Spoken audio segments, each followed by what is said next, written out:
ਸਤਿ ਸ੍ਰੀ ਅਕਾਲ। ਤੁਸੀਂ ਦੇਖ ਰਹੇ ਹੋ ਤਖਤ ਪੰਜਾਬ। ਮੈਂ ਤੁਹਾਡੇ ਨਾਲ ਸੁਖਵਿੰਦਰ ਸਿੰਘ। ਮੇਰੇ ਨਾਲ ਉੱਗੇ ਸਿਆਸੀ ਮਾਹਰ ਪ੍ਰੋਫੈਸਰ ਜਗਰੂਪ ਸਿੰਘ ਸੇਖੋਂ ਮੌਜੂਦ ਨੇ। ਸਵਾਗਤ ਹੈ ਤੁਹਾਡਾ ਸੇਖੋਂ ਸਾਹਿਬ। ਸ਼ੁਕਰੀਆ ਜੀ। ਸੇਖੋਂ ਸਾਹਿਬ, ਜਦੋਂ ਅਸੀਂ ਗੱਲ ਕੇਂਦਰ ਤੇ ਰਾਜਾਂ ਦੇ ਸਬੰਧਾਂ ਬਾਰੇ ਕਰਦੇ ਹਾਂ, ਅੱਜ ਪੰਜਾਬ ਨੂੰ ਇਹ ਝੱਲਣਾ ਪੈ ਰਿਹਾ, ਜਾਂ ਬਾਕੀ ਸਟੇਟਾਂ ਨਾਲ ਵੀ ਇਹੀ ਹੈ, ਕਿਉਂਕਿ ਆਪਾਂ ਪੰਜਾਬ ਦੇ ਵਾਸੀ ਹਾਂ, ਇਸ ਕਰਕੇ ਖਾਸ ਕਰ ਗੱਲ ਪੰਜਾਬ ਦੀ ਹੋ ਜਾਂਦੀ ਆ ਕਿ ਖੇਤੀ ਖੇਤਰ ਦੇ ਵਿੱਚ ਤੇ ਕਿਸਾਨੀ ਨਾਲ ਜੁੜੇ ਮਸਲਿਆਂ ਤੇ ਕਿਸਾਨ ਦੀ ਆਮਦਨ ਦੁੱਗਣੀ ਕਰਨ ਦੇ ਦਾਅਵੇ ਹੁੰਦੇ ਨੇ, ਜਾਂ ਖੇਤੀ ਖੇਤਰ ਦੇ ਵਿੱਚ ਵਿਕਾਸ ਦੀ ਗੱਲ ਹੁੰਦੀ ਆ ਤਾਂ ਫੰਡਾਂ ਦੀ ਕਟੌਤੀ ਜਿਹੜੀ ਆ ਉਹ ਪੰਜਾਬ ਨੂੰ ਉਹਦਾ ਸਾਹਮਣਾ ਕਰਨਾ ਪੈ ਰਿਹਾ। ਪਿੱਛੇ ਜੇ RDF ਦੀ ਗੱਲ ਹੋਈ ਸੀ ਕਿ ਰੂਰਲ ਡਿਵੈਲਪਮੈਂਟ ਫੰਡ ਜਿਹੜੇ ਨੇ ਉਹਨਾਂ 'ਚ ਕਟੌਤੀ ਕਰਤੀ। ਹੁਣ ਫੇਰ ਕੁਝ ਹੋਰ ਪਾਸੇ ਜਿਹੜਾ ਉਹ ਕਾਟ ਮਾਰਿਆ ਗਿਆ, ਉਹਦੇ ਨਾਲ ਪੰਜਾਬ ਨੂੰ 3000 ਕਰੋੜ ਤੋਂ ਉੱਤੇ ਦਾ ਘਾਟਾ ਜਿਹੜਾ ਉਹ ਸਹਿਣਾ ਪਏਗਾ।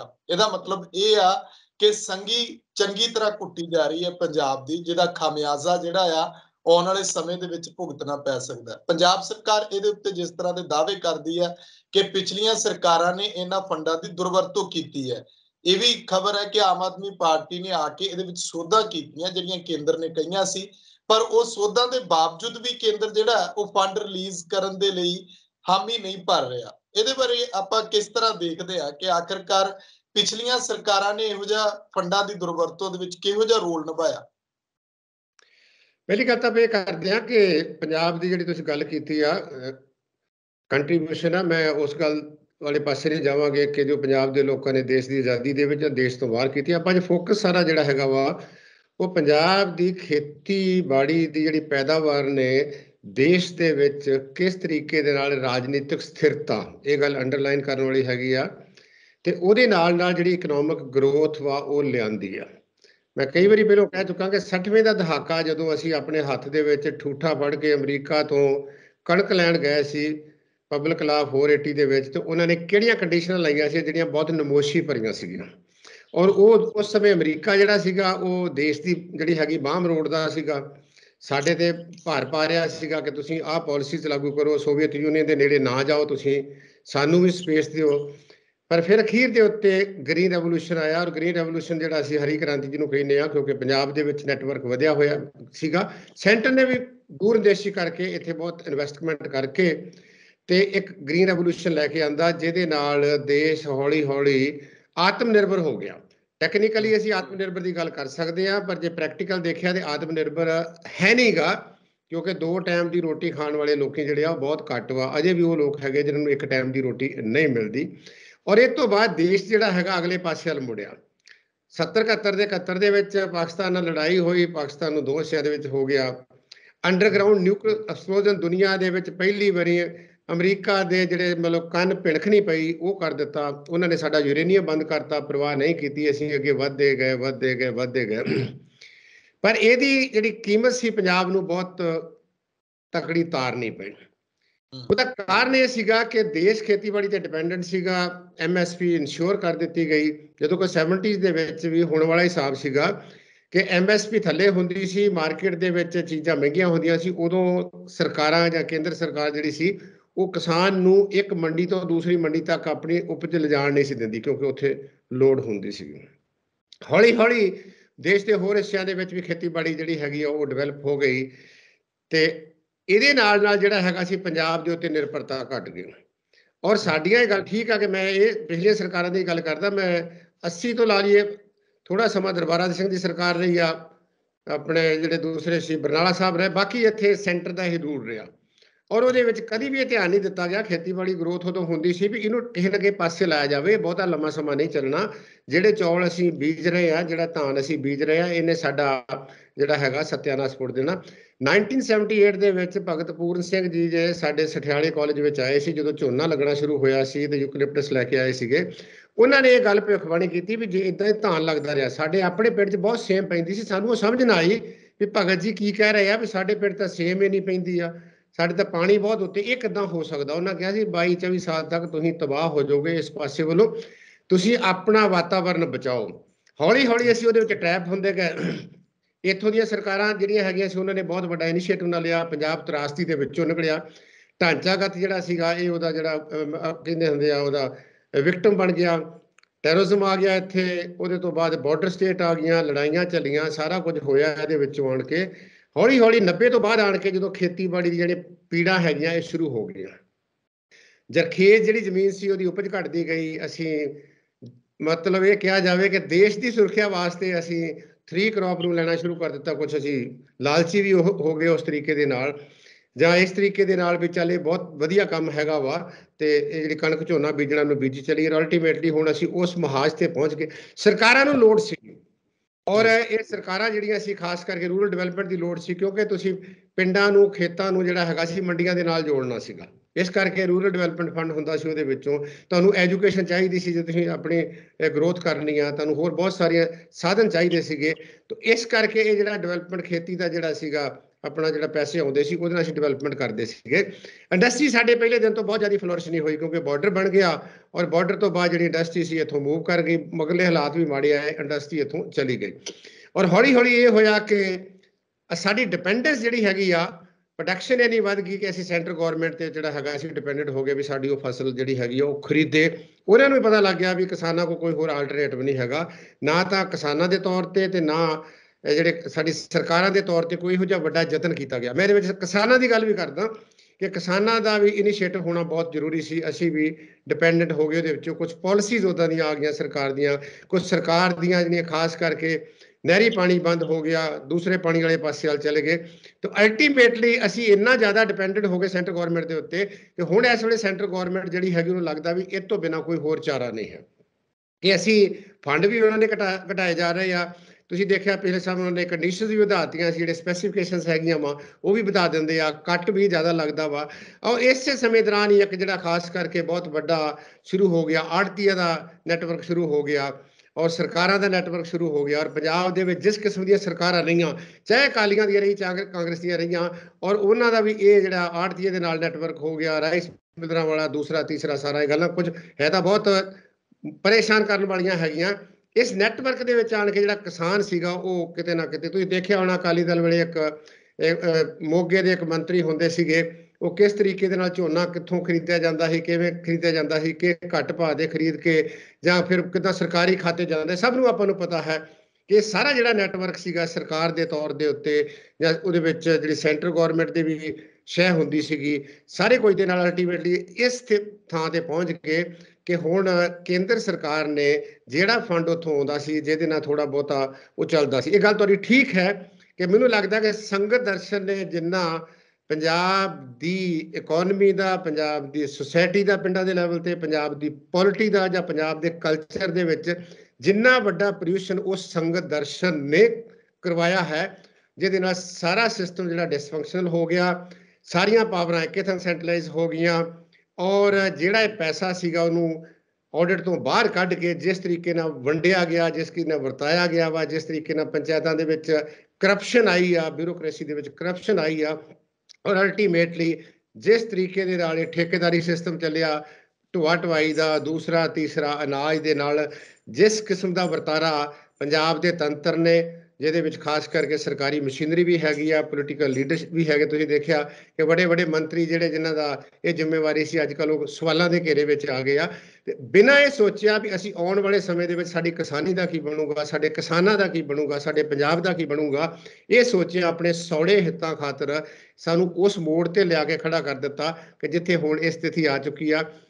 ਔਰ ਇਸ ਵੇਲੇ ਤੁਸੀਂ ਦੇਖਦੇ ਵੀ ਕੇਂਦਰ ਸਰਕਾਰ ਨੂੰ ਪਤਾ ਵੀ ਇਹ ਤਰੀਕਾ ਹੈਗਾ, ਹੋਰ ਸਾਡੇ ਕੋਲ ਕੋਈ ਬਹੁਤ ਵੱਡਾ ਸੋਰਸ ਨਹੀਂ ਹੈ ਡਿਵੈਲਪਮੈਂਟ ਦਾ, ਖਾਸ ਕਰਕੇ ਪਿੰਡਾਂ ਦੀ ਡਿਵੈਲਪਮੈਂਟ ਦਾ। ਇਹ ਠੀਕ ਹੈ ਇਸ ਸਰਕਾਰ ਨੇ ਆਣ ਕੇ ਕੁਝ ਕੀਤੇ ਸੀ, ਪਰ ਫਿਰ ਵੀ ਰੂਲ ਤੇ ਚੇਂਜ ਕੀਤਾ ਸੀਗਾ। ਜਦੋਂ ਤੁਸੀਂ ਉਹ ਪਹਿਲਾ ਸੰਗਤ ਦਰਸ਼ਨ ਦੇ ਤੌਰ ਦੇ ਉੱਤੇ ਜਾਂ ਉਹਨੂੰ ਤੁਸੀਂ ਬਾਹਰ ਕੱਢ ਲੈਂਦੇ ਹੋ ਜਿੱਥੇ ਆਡਿਟ ਹੀ ਕੋਈ ਨਾ ਹੋਵੇ। ਔਰ ਇਹ ਵੀ ਗੱਲ ਠੀਕ ਆ ਕਿ ਮੰਡੀ ਜਿਹੜੀ ਕਮੇਟੀਆਂ ਹੈਗੀਆਂ ਉਹ 'ਚ ਕਿੰਨਾ ਭ੍ਰਿਸ਼ਟਾਚਾਰ ਹੈ, ਕਿਸ ਤਰੀਕੇ ਦੇ ਨਾਲ ਪੋਲੀਟੀਕਲ ਅਪੁਆਇੰਟੀਜ਼ ਨੂੰ ਉੱਥੇ ਅਪੁਆਇੰਟ ਕੀਤਾ ਜਾਂਦਾ ਵਾ, ਕਿਸ ਤਰੀਕੇ ਦਾ ਮੰਡੀ ਬੋਰਡ ਦਾ ਹਾਲ ਵਾ, ਇਹ ਸਭ ਨੂੰ ਜਗ ਜ਼ਾਹਰ ਹੈਗੀ ਆ। ਹਾਈ ਲੈਵਲ ਦੀ ਕਰਪਸ਼ਨ ਉਹਦੇ ਵਿੱਚ, ਹਾਈ ਲੈਵਲ ਦੀ ਮਿਸਮੈਨੇਜਮੈਂਟ ਹੈਗੀ ਆ, ਔਰ ਹਾਈ ਲੈਵਲ ਦੀ ਜਿਹੜੀ ਹੈਗੀ ਆ ਬੇਈਮਾਨੀ ਆ ਜਾਂ ਐਬਸੈਂਸ ਆਫ ਦਿਆਨਤਦਾਰੀ ਆ, ਜਿਹੜੀ ਕਮਿਟਮੈਂਟ ਟੂ ਦਾ ਆਰਗੇਨਾਈਜੇਸ਼ਨ ਹੁੰਦੀ ਆ, ਤੇ ਅਲਟੀਮੇਟਲੀ ਇਹਦਾ ਸਾਰੇ ਦਾ ਖਮਿਆਜਾ ਜੇ ਪੰਜਾਬ ਸਰਕਾਰ ਦਾ ਕੱਟ ਲੱਗਦਾ ਤੇ ਕਿਹਨਾਂ ਨੂੰ ਭੁਗਤਣਾ? ਜਿਹੜੇ ਪਿੰਡਾਂ 'ਚ ਲੋਕ ਰਹਿੰਦੇ ਆ, ਜਾਂ ਜਿਹੜਾ ਪੈਸਾ ਕਿਸਾਨੀ ਵਾਸਤੇ ਸਾਨੂੰ ਚਾਹੀਦਾ ਸੀਗਾ, ਚਾਹੇ ਉਹ ਕੱਲ ਨੂੰ ਸੋਲਰ ਦੀ ਲੋੜ ਹੈਗੀ ਆ, ਚਾਹੇ ਹੋਰ ਕਿਤੇ ਸਬਸਿਡੀ ਦੇਣ ਦੀ ਲੋੜ ਹੈਗੀ ਆ, ਮਸ਼ੀਨਰੀ ਦੀ ਲੋੜ ਹੈਗੀ ਆ, ਜਾਂ ਕਿਸੇ ਸਮੇਂ ਦੇ ਵਿੱਚ ਮਾਰਕੀਟ ਕਮੇਟੀਆਂ ਥਰੂ ਜਿਹੜੇ ਹਾਦਸਿਆਂ ਦਾ ਸਰਕਾਰ ਹੁੰਦੇ ਨੇ ਲੋਕ, ਉਹਨਾਂ ਨੂੰ ਦੇਣ ਵਾਸਤੇ ਹੈ। ਤੇ ਇਹਦੇ ਨਾਲ ਅਲਟੀਮੇਟਲੀ ਤਾਣਾ ਬਾਣਾ ਤਾਂ ਸਾਰਾ ਹਿੱਲ ਹੀ ਜਾਊਗਾ। ਤੇ ਮੈਨੂੰ ਲੱਗਦਾ ਵੀ ਕੇਂਦਰ ਸਰਕਾਰ ਨੇ, ਕਿਉਂਕਿ ਉਹ ਕਹਿ ਰਹੇ ਆ 3 ਕਾਨੂੰਨ ਬਣਾਉਣ ਦਾ ਲੌਜਿਕ ਵੀ ਇਹੀ ਸੀਗਾ ਕਿ ਮੰਡੀਆਂ ਬਾਹਰ ਕੱਢ ਦਿਓ। ਉਹਨਾਂ ਨੂੰ ਪਤਾ ਕਿ ਪੰਜਾਬ ਦੇ ਵਿੱਚ ਮੇਰੇ ਖਿਆਲ 8% ਦੇ ਕਰੀਬ ਜਿਹੜਾ ਹੈਗਾ ਵਾ ਉਹ ਸਰਕਾਰ ਨੂੰ ਪੇ ਕਰਨਾ ਪੈਂਦਾ।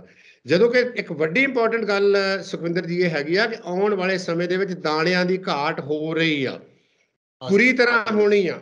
ਪੰਜਾਬ ਦੀ ਕਿਸਾਨੀ ਜਾਂ ਪੰਜਾਬ ਦੇ ਕਿਸਾਨ ਦੀ ਇੰਪੋਰਟੈਂਸ ਨੂੰ ਇਹ ਭੁੱਲ ਨਹੀਂ ਸਕਦੇ। ਥੋੜਾ ਸਮਾਂ ਪਹਿਲਾਂ ਉਹਨਾਂ ਨੂੰ ਭੁੱਲ ਗਿਆ ਸੀਗਾ ਕਿ ਅਸੀਂ ਇੰਟਰਨੈਸ਼ਨਲ ਮਾਰਕੀਟ ਦੇ ਵਿੱਚੋਂ ਕਣਕ ਖਰੀਦ ਲਾਂਗੇ। ਇਹਨਾਂ ਨੂੰ ਇਹ ਸਮਝ ਨਹੀਂ ਆਉਂਦੀ ਕਿ ਜਿੱਦਣ ਇੰਡੀਆ ਇੰਟਰਨੈਸ਼ਨਲ ਮਾਰਕੀਟ 'ਚ ਖਰੀਦ ਕਰਨ ਜਾਂਦਾ ਵਾ, ਉਦੋਂ ਰਾਤੋਂ ਰਾਤ ਭਾਅ ਜਿਹੜੇ ਆ ਉਹ ਕਈ ਗੁਣਾ ਵੱਧ ਜਾਂਦੇ ਆ।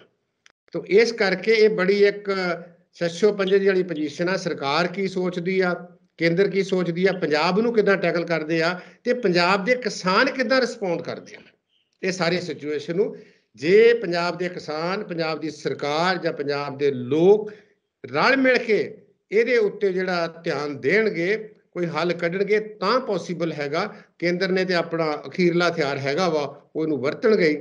ਕਿਉਂਕਿ ਇਹ ਗੱਲ ਠੀਕ ਆ ਕਿ ਪੰਜਾਬ ਹਰਿਆਣੇ ਨੂੰ ਛੱਡ ਕੇ ਬਾਕੀ ਸਟੇਟਾਂ ਦੇ ਵਿੱਚ, ਯੂਪੀ 'ਚ ਕਣਕ ਖਰੀਦੀ ਜਾਂਦੀ ਆ, ਮੱਧ ਪ੍ਰਦੇਸ਼ ਦੀ ਕਣਕ ਵੈਸੇ ਹੀ ਬਹੁਤ ਉੱਪਰ ਹੁੰਦੀ ਆ, ਉੱਥੇ ਉਹਨਾਂ ਨੂੰ ਲੱਗਦਾ ਵੀ ਸਾਨੂੰ ਇੰਨੇ ਪੈਸੇ ਜਿਹੜੇ ਆ ਉਹ ਨਹੀਂ ਦੇਣੇ ਪੈਂਦੇ, ਔਰ ਅਸੀਂ ਲੰਮੇ ਸਮੇਂ ਤੋਂ ਉਹਨਾਂ ਪੈਸਿਆਂ ਤੇ ਡਿਪੈਂਡੈਂਟ ਹੋ ਗਏ। ਹੋਰ ਕੋਈ ਸਾਧਨ ਅਸੀਂ ਡਿਵੈਲਪ ਕੀਤੇ ਨਹੀਂ ਆ।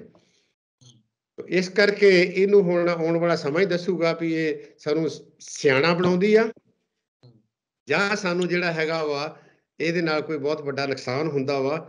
ਇਹ ਤਾਂ ਫਿਰ ਇਸ ਸੀਜ਼ਨ ਤੋਂ ਬਾਅਦ ਪਤਾ ਚੱਲੂਗਾ।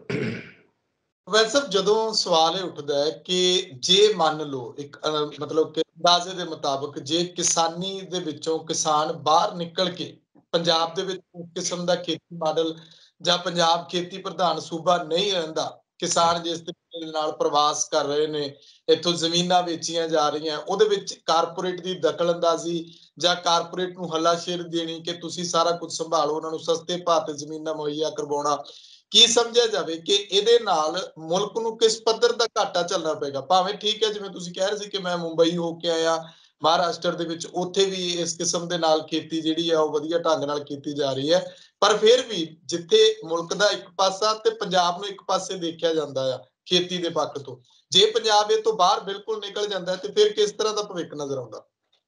ਇਹ ਦੇਖੋ, ਪੰਜਾਬ ਦੀ ਇੰਪੋਰਟੈਂਸ ਇਸ ਪਾਰਟ ਦੀ ਤਾਂ ਹੈਗੀ ਆ ਜਿਹੜੀ ਸੈਂਟਰਲ ਪੂਰ ਵਾਸਤੇ ਅਨਾਜ ਪ੍ਰੋਵਾਈਡ ਕਰਦੀ ਆ, ਪਰ ਸਰਕਾਰਾਂ ਕੇਂਦਰ ਦੀਆਂ ਇਹੋ ਜਿਹੀਆਂ ਹੈਗੀਆਂ ਕਿ ਉਹ ਇਹਨੂੰ ਪੋਲੀਟੀਕਲ ਕੋਈ ਉਹ ਬਹੁਤ ਇੰਪੋਰਟੈਂਟ ਨਹੀਂ ਹੈਗਾ। ਉਹਨਾਂ ਲਈ ਇਹ ਤਾਂ ਹੈਗਾ ਲੋਕਾਂ ਬਾਰੇ ਉਹ ਬਹੁਤ ਕੰਸਰਨ ਹੈਗੇ ਆ ਕਿ ਇੱਥੋਂ ਦੇ ਲੋਕਾਂ ਬਾਰੇ ਉਹ ਚਿੰਤਾ ਕਰਦੇ ਆ ਵੀ ਇਹ ਲੋਕ ਜਿਹੜੇ ਹੈਗੇ ਕਨਫਰੰਟ ਕਰਦੇ ਆ। ਪਰ ਇਹ ਲੋਕਾਂ ਨੂੰ ਜਿਸ ਤਰੀਕੇ ਦੇ ਨਾਲ ਇਹ ਸਰਕਾਰਾਂ ਟਰੈਪ ਕਰਦੀਆਂ ਵਾ, ਚਾਹੇ ਉਹ ਕੇਂਦਰ ਸਰਕਾਰ ਹੈਗੀ, ਤੁਸੀਂ ਦੇਖੋ ਪੋਲੀਟੀਕਲ ਪਾਰਟੀਆਂ ਦੇ ਲੀਡਰਾਂ ਦਾ ਕੀ ਹਾਲ ਹੋਣ ਡਿਆ, ਕਿਸ ਤਰੀਕੇ ਦੇ ਨਾਲ ਇਹ ਸਾਰਾ ਤਾਣਾ ਬਣਾ ਉਲਝਿਆ ਪਿਆ। ਹੁਣ ਸਮਝ ਹੀ ਨਹੀਂ ਆਉਂਦੀ ਵੀ ਸਾਡੀ ਰਾਜਨੀਤੀ ਹੋਊਗੀ ਕੀ। ਇਹ ਗੱਲ ਠੀਕ ਹੈਗੀ ਆ ਕਿ ਖੇਤੀ ਅਨਵਾਇਬਲ ਹੋ ਗਈ ਆ। ਇਹ ਵੀ ਹੈਗਾ ਕਿ ਬਹੁਤ ਵੱਡੇ ਲੈਵਲ ਦੇ ਉੱਤੇ ਲੋਕੀ ਖੇਤੀ ਜਿਹੜੀ ਹੈਗੀ ਆ ਉਹ ਕੰਟੈਕਟ ਵਾਲੇ ਪਾਸੇ, ਇਨਫੋਰਮਲੀ ਕੰਟੈਕਟ ਜਿਹੜਾ ਹੈਗਾ ਵਾ ਉਹ ਜਿੱਦਾਂ ਠੇਕੇ ਤੇ ਜ਼ਮੀਨ ਦੇਣ ਵਾਲਾ ਪ੍ਰਚਲਨ ਬਹੁਤ ਹੋ ਗਿਆ। ਜਿਹੜਾ ਜਿਹਦੇ ਕੋਲ ਥੋੜੇ ਬਹੁਤੇ ਹੋਰ ਸਾਧਨ ਹੈਗੇ ਆ, ਜਾਂ ਤਾਂ ਕੋਈ ਉਹੀ ਕਰਦਾ ਜਿਹਦੇ ਕੋਲ ਹੋਰ ਕੋਈ ਸਾਧਨ ਨਹੀਂ ਹੈ, ਜਾਂ ਥੋੜੇ ਬਹੁਤੇ ਵੱਡੇ ਉਹ ਹੈਗੇ ਆ। ਔਰ ਦੂਸਰੀ ਗੱਲ ਇਹ ਹੈਗੀ ਆ ਕਿ ਕਿਸਾਨ ਤੇ ਕਿਸਾਨੀ ਜਿਹੜੀ ਪੰਜਾਬ ਦੇ ਵਿੱਚ, ਕਿਉਂਕਿ ਇਹ ਜਿਹੜੀ ਡੋਮੀਨੈਂਟ ਕਮਿਊਨਿਟੀ ਪਾਵਰ ਸਟਰਕਚਰ ਦੇ ਵਿੱਚ ਇਹਦਾ ਲੰਮੇ ਸਮੇਂ ਤੋਂ ਦਬਦਬਾ ਰਿਹਾ, ਔਰ ਉਹ ਜੇ ਦਬਦਬਾ ਕਿਸੇ ਤਰੀਕੇ ਨਾਲ, ਮੈਨੂੰ ਕਈ ਵਾਰੀ ਡਰ ਲੱਗਦਾ ਵਾ ਕਿ ਜਿਸ ਕਿਸਮ ਦੀ ਰਾਜਨੀਤੀ ਕੇਂਦਰ ਸਰਕਾਰ ਖੇਡ ਰਹੀ ਆ, ਜਾਂ ਪੰਜਾਬ ਦੇ ਵਿੱਚ ਕੁਝ ਰਾਜਨੀਤੀਵਾਨ ਉਹਦਾ ਹਿੱਸਾ ਹੋ ਰਹੇ ਆ, ਜਿੱਦਣ ਇਹ ਜਿਹੜਾ ਹੈਗਾ ਇਹਨਾਂ ਨੂੰ ਲੱਗਾ, ਇਹ ਕਿਸਾਨੀ ਨੂੰ ਲੱਗਾ ਵੀ ਸਾਡਾ ਜਿਹੜਾ ਉਹ ਪਾਵਰ ਸਟਰਕਚਰ ਦੇ ਵਿੱਚ ਜਿਹੜੀ ਸ਼ੇਅਰ ਹੈਗਾ ਵਾ, ਜੇ ਕਿਤੇ ਉਹ ਘਟ ਗਿਆ, ਉਹਦੇ ਕਾਨਸੀਕੁਐਂਸਿਸ ਬਹੁਤ ਉਥਲ ਪੁਥਲ ਵਾਲੇ ਹੋਣਗੇ। ਉਹਦੇ ਕਾਨਸੀਕੁਐਂਸਿਸ ਜਿਹੜੇ ਹੈਗੇ ਆ ਉਹ ਬਹੁਤ ਚੰਗੇ ਨਹੀਂ ਹੋਣਗੇ। ਦੂਸਰੀ ਗੱਲ ਹੈ ਕਿ ਇਨਸ਼ੋਰਡ ਇਰੀਗੇਸ਼ਨ ਸਾਡੇ ਕੋਲ ਹੈਗੀ ਆ, ਮੇਰੇ ਖਿਆਲ 90-95% ਏਰੀਆ ਅੰਡਰ ਇਨਸ਼ੋਰਡ ਇਰੀਗੇਸ਼ਨ ਹੈਗਾ ਵਾ, ਜਿਹਦੇ ਨਾਲ ਅਸੀਂ ਇਹਨਾਂ ਪ੍ਰੋਡਿਊਸ ਕਰਦੇ ਹਾਂ, ਕੰਜ਼ੰਪਸ਼ਨ ਸਾਡੀ ਘਰ ਆ ਉਹ ਕਰਦੇ ਹਾਂ। ਪਰ ਤੁਸੀਂ ਨਾਲ ਹੀ ਦੇਖੋ ਕਿ ਜਿਸ ਕਿਸਮ ਦੀ ਵਾਤਾਵਰਣ ਦੀ ਤਬਦੀਲੀ ਹੋ ਗਈ ਆ, ਜੇ ਉਹ ਵਾਤਾਵਰਣ ਦੀ ਤਬਦੀਲੀ ਸਿੱਧੇ ਤੌਰ ਤੇ ਕਿਸਾਨੀ ਨੂੰ ਮਾਰ ਕਰਦੀ ਆ, ਜੇ ਕੋਈ ਸਾਡੇ ਕੋਈ ਮੈਕੈਨਿਜ਼ਮ ਤਿਆਰ ਨਹੀਂ ਕੀਤਾ ਕਿ ਅਸੀਂ ਜਾਂ ਤਾਂ ਫਸਲਾਂ ਦੀ ਵੰਨ ਸੁਵੰਨਤਾ ਸੀਗੀ, ਜਾਂ ਅਸੀਂ ਉਹਦੇ ਵਿੱਚੋਂ ਕੋਈ ਹੋਰ ਨਵੀਆਂ ਜਿਨਸਾਂ ਪੈਦਾ ਕੀਤੀਆਂ ਹੋਣ ਜਿਹੜੀਆਂ ਇਸ ਵਾਤਾਵਰਨ ਨੂੰ ਜਿਹੜਾ ਹੈਗਾ ਉਹਨੂੰ ਰਜਿਸਟ ਕਰ ਸਕਣ, ਉਹ ਨਹੀਂ ਹੈਗਾ। ਪਿਛਲੇ ਸਾਲ ਕਿਸਾਨਾਂ ਦੀ ਜਿਹੜੀ ਸੀ ਕਣਕ ਘਟ ਗਈ, ਤੁਹਾਡੀ ਆਮਦਨ ਘਟ ਗਈ। ਇਸ ਸਾਲ ਵੀ ਲੱਗਦਾ ਹੈ, ਖੁਦਾ ਨਾ ਖਾਸਤਾ ਇਹ ਨਾ ਹੋਵੇ, ਆਪਾਂ ਸਾਰੇ ਵਿਸ਼ ਕਰਦੇ ਹਾਂ ਕਿ ਇਹ ਚੀਜ਼ ਨਾ ਹੋਵੇ। ਜੇ ਉਹ ਹੋ ਜਾਂਦੀ ਹੈ ਤੇ ਕਿਸਾਨ ਤਾਂ ਆਪਣੇ ਆਪ ਘਾਟੇ ਤੇ ਚਲੇ ਗਏ। ਜਦੋਂ ਤੁਹਾਡੀ ਫਸਲ ਹੀ ਘਟ ਗਈ, ਤੁਹਾਡੇ ਕੋਲ ਸਾਧਨ ਜਿਹੜੇ ਹੈਗੇ ਆ ਉਹ ਥੱਲੇ ਆ ਜਾਂਦੇ ਆ, ਤੁਹਾਡੀ ਆਮਦਨ ਘਟ ਜਾਂਦੀ, ਫਿਰ ਤੁਸੀਂ ਕਰੋਗੇ ਕੀ? ਵੇ ਆਊਟ ਕੀ ਹੈਗਾ ਇਹਦੇ ਵਿੱਚੋਂ? ਉਹ ਜਿਹੜਾ ਕੋਈ ਰਸਤਾ ਜਿਹੜਾ ਉਹ ਅਜੇ ਤੱਕ ਦਿਖਾਈ ਦਿੰਦਾ। ਇਹੀ ਇੱਕ ਕਾਰਨ ਵਾ ਕਿ ਕਿਸਾਨੀ ਦੇ ਵਿੱਚ ਜਿਹੜਾ ਵੀ ਕਰ ਸਕਦਾ ਹੈ ਉਹ ਆਪਣੇ ਨਿਆਣੇ ਨੂੰ ਕਿਸੇ ਨਾ ਕਿਸੇ ਤਰੀਕੇ ਨਾਲ ਇੱਥੋਂ ਬਾਹਰ ਕੱਢਦਾ। ਸੁਖਵਿੰਦਰ ਜੀ, ਇਦਾਂ ਦੀਆਂ ਵੀ ਕਹਾਣੀਆਂ ਸੁਣਨ ਵਾਲੀਆਂ ਆਈਆਂ ਵਾ ਕਿ 2.5 ਕਿੱਲੇ ਜਿਹੜੇ ਏਜੰਟ ਹੈਗੇ ਆ ਉਹ 2.5 ਕਿੱਲੇ ਦਾ ਬਿਆਨਾ ਕਰ ਲੈਂਦੇ ਆ, 2 ਤੋਂ 2.5 ਕਿੱਲੇ, ਕਿਉਂਕਿ 20 ਜ਼ਮੀਨਾਂ ਦੀਆਂ ਕੀਮਤਾਂ ਥੱਲੇ ਆ ਗਈਆਂ। ਪਤਾ ਲੱਗਾ ਕਿ 45-50 ਲੱਖ ਰੁਪਈਆ ਲੈਂਦੇ ਆ ਇਲੀਗਲ ਤਰੀਕੇ ਨਾਲ ਨਿਆਣੇ ਨੂੰ ਅਮਰੀਕਾ ਪਹੁੰਚਾਉਣ ਵਾਸਤੇ। ਉਹ ਕਹਿੰਦੇ ਪੈਸੇ ਅਸੀਂ ਲਾ ਦਾਂਗੇ, 2.5 ਕਿੱਲਿਆਂ ਦਾ ਸਾਨੂੰ ਜਿਹੜਾ ਨਾ ਇਹਦੀ ਰਜਿਸਟਰਡ ਬਿਆਨਾ ਕਰਦੇ ਇਹਦੇ ਵਿੱਚੋਂ। ਉਹ ਸਾਰੀ ਜ਼ਮੀਨ ਛੱਡਣ ਨੂੰ ਤਿਆਰ ਹੋਇਆ। ਆਪਾਂ ਕਿਸਾਨੀ ਦੀ ਗੱਲ ਕਰਦੇ ਹਾਂ, ਉਹ ਆਪ ਆਪਣੇ ਅੱਛਾ, ਉਹ ਇਹ ਪਤਾ ਨਹੀਂ ਵੀ ਉਹ ਨਿਆਣੇ ਨੇ ਉੱਥੇ ਪਹੁੰਚਣਾ ਕਿ ਨਹੀਂ ਪਹੁੰਚਣਾ। ਇਹ ਹਾਲਾਤ ਕਿਉਂ ਪੈਦਾ ਹੋਏ, ਇਹ ਵਾਤਾਵਰਨ ਕਿਉਂ ਪੈਦਾ ਹੋ ਗਿਆ? ਇਹਨੂੰ ਸਿਰਫ ਇਕਨੋਮਿਕ ਸਮੱਸਿਆ ਨਹੀਂ ਹੈ, ਇਹ ਸਿਰਫ ਕਿਸਾਨੀ ਦੀ ਸਮੱਸਿਆ ਨਹੀਂ ਹੈ, ਸਮਾਜਿਕ ਸਮੱਸਿਆ ਹੈ। ਜਦੋਂ ਸਮਾਜਿਕ ਸਮੱਸਿਆ ਪੈਦਾ ਹੁੰਦੀ ਆ, ਉਹਦੇ ਪੱਖ ਬਹੁਤ ਸਾਰੇ ਹੁੰਦੇ ਆ, ਔਰ ਉਹ ਪੱਖ ਜਿਹੜੇ ਹੁੰਦੇ ਆ, ਜਦੋਂ ਇਹ ਸਮੱਸਿਆ ਨੂੰ ਟੈਕਲ ਨਹੀਂ ਕੀਤਾ ਜਾਂਦਾ ਤਾਂ ਸਾਰੇ ਪੱਖ ਜਿਹੜੇ ਆ ਉਹ ਮਾਰੂ ਬਣ ਜਾਂਦੇ ਆ। ਤੁਸੀਂ ਰਾਜਨੀਤਿਕ ਤੌਰ ਤੇ ਜਿਹੜਾ ਹੈਗਾ ਪਛਾਣ ਹਟ ਜਾਂਦੀ, ਜੋ ਮਾਰਜਨਲਾਈਜ਼ ਹੋ ਜਾਂਦੇ ਜਾਂ ਐਕਸਕਲੂਡ ਹੋ ਜਾਂਦੇ, ਜੋ ਆਰਥਿਕ ਤੌਰ ਤੇ ਤੁਸੀਂ ਪਹਿਲਾਂ ਹੀ ਬਾਹਰ ਹੈਗੇ ਹੋ। ਸੱਭਿਆਚਾਰ ਤੁਹਾਡਾ ਕੋਈ ਰਹਿ ਨਹੀਂ ਜਾਂਦਾ, ਜਿਹਨੂੰ ਆਪਾਂ ਕਹਿੰਦੇ ਨੇ ਵੀ ਦੀਨ ਮਾਨ ਦੀ ਗੱਲ ਹੈਗੀ। ਵੀ ਕਾਹਦਾ ਦੀਨ ਮਾਨ ਹੈ ਜੀ? ਉਹਦੇ ਵਿੱਚੋਂ ਕਰਕੇ ਜਦੋਂ ਤੁਹਾਡੇ ਆਪਣੇ ਕੋਲ ਕੁਝ ਨਹੀਂ ਬਚਦਾ, ਸੰਸਥਾਵਾਂ ਤੋਂ ਤੁਹਾਡਾ ਵਿਸ਼ਵਾਸ ਖਤਮ ਹੋ ਜਾਂਦਾ ਵਾ। ਤੇ ਫਿਰ ਆ ਜਿਹੜੀਆਂ ਸਮੱਸਿਆਵਾਂ ਅਸੀਂ ਅੱਜ ਕਹਿੰਦੇ ਆ ਵੀ ਘਰ ਘਰ ਦੇ ਵਿੱਚ ਸਮੱਸਿਆ ਬਣੀ ਪਈ ਆ, ਉਹਨਾਂ ਨੂੰ ਜਨਮ ਦਿੱਤਾ ਜਾਂਦਾ। ਪਰ ਉਹਨੂੰ ਵੇਖੋ ਕਿਹੜਾ? ਇਹ ਗੱਲ ਹੈਗਾ ਕਿ ਪਿਛਲੀਆਂ ਸਰਕਾਰਾਂ ਨੇ ਕ੍ਰਿਮੀਨਲ ਨੈਗਲੈਕਟ ਕੀਤਾ ਹੈ। ਕੀ ਆ ਸਰਕਾਰ ਇਸ ਮੁੱਦੇ ਦੇ ਉੱਤੇ ਫੋਕਸ ਕਰ ਰਹੀ ਆ? ਕੀ ਉਹਦੇ ਧਿਆਨ ਦੇ ਵਿੱਚ ਹੈਗਾ ਵਾ? ਠੀਕ ਹੈ, ਇਹ ਸਰਕਾਰ ਕੋਲ ਬਹੁਤ ਵੱਡੇ ਹੋਰ ਚੈਲੰਜਸ ਹੈਗੇ ਆ। ਇਹਨਾਂ ਨੇ ਆਪਣੇ ਤੌਰ ਤੇ ਵੀ ਸਰਵਾਈਵ ਕਰਨਾ, ਇਹਨਾਂ ਨੇ ਕੇਂਦਰ ਸਰਕਾਰ ਦੇ ਨਾਲ ਵੀ ਲੜਨਾ, ਇਹਨਾਂ ਨੇ ਹੋਰ ਜਿਹੜੀਆਂ ਇੰਟਰਸਟ ਗਰੁੱਪ ਹੈਗੇ ਉਹਨਾਂ ਦੀਆਂ ਮੰਗਾਂ ਵੀ ਪੂਰੀਆਂ ਕਰਨੀਆਂ ਜਿਨ੍ਹਾਂ ਨੇ ਲਾਰੇ ਲਾਏ ਆ। ਪਰ ਜਿਹੜੀ ਧਰਾਤਲ ਵਾਲੀ ਸਮੱਸਿਆ ਹੈਗੀ ਆ, ਕੀ ਉਹਨੂੰ ਨਜਿੱਠਣ ਵਾਸਤੇ ਇਹਨਾਂ ਦਾ ਕੋਈ ਏਜੰਡਾ ਹੈ? ਮੈਨੂੰ ਲੱਗਦਾ ਕਿ ਸਰਕਾਰ ਕੋਲ ਜਾਂ ਪੰਜਾਬ ਦੇ ਲੋਕਾਂ ਕੋਲ ਜਾਂ ਤੁਹਾਡੇ ਵਰਗੇ ਜਿਹੜੇ ਸੁਹਿਰਦ ਸੱਜਣ ਹੈਗੇ ਆ, ਸਾਨੂੰ ਇਸ ਕਿਸਮ ਦਾ ਏਜੰਡਾ ਤਿਆਰ ਕਰਕੇ ਤਾਂ ਕਿ ਜਿਹੜੀ ਰੂਟ ਕਨਾਲ, ਜਿਹੜੀ ਜੜ ਦੇ ਵਿੱਚ ਜਿਹੜੀ ਪਈ ਬਿਮਾਰੀ ਆ, ਉਹਨੂੰ ਰਿਜ਼ੋਲਵ ਕੀਤਾ ਜਾਵੇ। ਲੋਕੀ ਹੌਸਲਾ ਹਾਰ ਗਏ ਆ। ਕਿਸਾਨੀ ਠੀਕ ਆ, ਉਦੋਂ ਚੱਲ ਕੇ ਉੱਥੇ ਚਲੇ ਗਏ, ਪਰ ਅਦਰਵਾਈਜ਼ ਜੇ ਦੇਖਿਆ ਜਾਵੇ ਤਾਂ ਕਿਸਾਨੀ ਦੇ ਹੌਸਲੇ ਜਿਹੜੇ ਆ ਜਿਹਨੂੰ ਪਸਤ ਕਹਿੰਦੇ ਆ, ਜਾਂ ਬਹੁਤ ਪੈਸੀਵਿਜ਼ਮ ਹੈਗਾ, ਕੋਈ ਵੇ ਆਊਟ ਹੀ ਨਹੀਂ ਹੈਗਾ। 3 ਫਸਲਾਂ ਤਾਂ ਨਿਕਲਣ ਹੋ ਰਹੀਆਂ, ਝਾੜ 60 ਕੁਇੰਟਲ ਹੋਣ ਹੋ ਰਿਹਾ, ਜਾਂ ਕੀਮਤਾਂ ਜਿਹੜੀਆਂ ਹੈਗੀਆਂ ਉਹ ਡਬਲ ਟ੍ਰਿਪਲ ਹੋਣ ਹੋ ਰਹੀਆਂ। ਜਿਹੜੀ ਕਿ ਤੁਸੀਂ ਗੱਲ ਕੀਤੀ ਵੀ ਦੁੱਗਣੀ ਕਰ ਦੇਵਾਂਗੇ, ਇਹ ਤਾਂ ਉਦਾਂ ਦਾ ਹੀ ਆ 15 ਲੱਖ ਵਾਲਾ ਕੰਮ। ਤੁਸੀਂ ਉਹਦੀ ਕਹੋਗੇ ਵੀ ਅਸੀਂ ਆਮਦਨ ਦੁੱਗਣੀ ਕਰ ਦਾਂਗੇ, ਪਰ ਉਹ ਖਰਚਾ ਤਾਂ 3 ਗੁਣਾ ਹੋ ਗਿਆ। ਤੁਸੀਂ ਕਿਸੇ ਦੀ ਆਮਦਨ 2 ਗੁਣਾ ਕਰ ਦੋ, ਉਹਦਾ ਖਰਚਾ 3 ਗੁਣਾ ਕਰ ਦੋ, ਕਹੋ ਤੇਰੀ ਆਮਦਨ ਦੁੱਗਣੀ ਕਰਤੀ। ਅਸੀਂ ਵੀ ਕਹਿੰਦੇ ਆਮਦਨ ਦੁੱਗਣੀ ਕਰੋ, ਕੋਈ ਬੰਦਾ ਇਹ ਨਹੀਂ ਕਹਿੰਦਾ ਉਹ ਸਾਡਾ ਭਾਈ ਖਰਚਾ ਘੱਟ ਕਰੋ, ਸਾਨੂੰ ਸਬਸਿਡੀ ਜਿਹੜੀਆਂ ਹੈਗੀਆਂ ਵਾ ਉਹਨੂੰ ਵਧਾਓ। ਤੁਸੀਂ ਖੇਤੀ ਦੇ ਵਿੱਚ, ਤੁਸੀਂ ਡੇਅਰੀ ਫਾਰਮਿੰਗ ਦੇ ਵਿੱਚ ਸਬਸਿਡੀ ਵਧਾਓ, ਤੁਸੀਂ ਜਿਹੜਾ ਉਹ ਹੋਰ ਹੁਨਰ ਆ ਉਹਦੇ ਵਿੱਚ ਸਬਸਿਡੀ ਵਧਾਓ, ਤੁਸੀਂ ਉਹਨਾਂ ਦੇ ਬੱਚਿਆਂ ਦੀ ਕੁਆਲਿਟੀ ਐਜੂਕੇਸ਼ਨ ਦਾ ਬੰਦੋਬਸਤ ਕਰੋ।